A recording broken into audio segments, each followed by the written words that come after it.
Ayan guys, at nandito naman tayo sa Indang ngayon, no? Indang Martires, Cavite. Yan. Pasok tayo sa loob. Ito simbahan nila.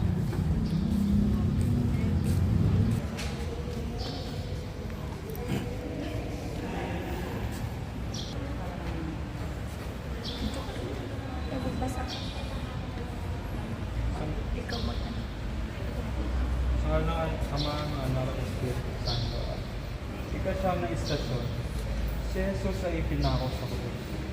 Sinasamba ka namin at pinasasalamatan ang Panginoong Jesucristo. Sapagkat sa pamamagitan ng makana, krus ay niligtas mo ang sandaigdig. Nang dumating sila sa dakong tinatawag na puno, ipinako nila sa krus si Jesus. Ipinako na rin ang dalawang salarin, isa sa gawing kanan at isa sa gawing kaliwa.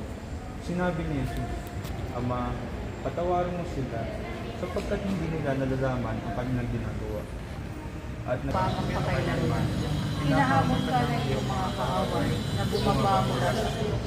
Subalit, di mo pinansin ang kanilang pagsuso.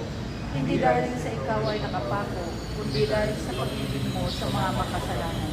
Pag-ibig ang nagagil sa iyo roon. Pag-ibig ang humitigil sa iyo roon.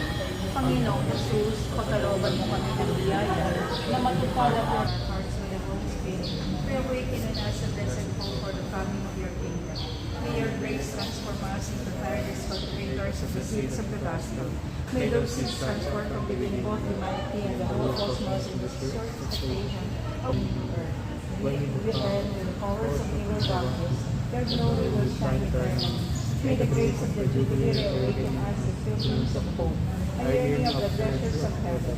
May the same grace spread and joy on the face of our Redeemer throughout the earth.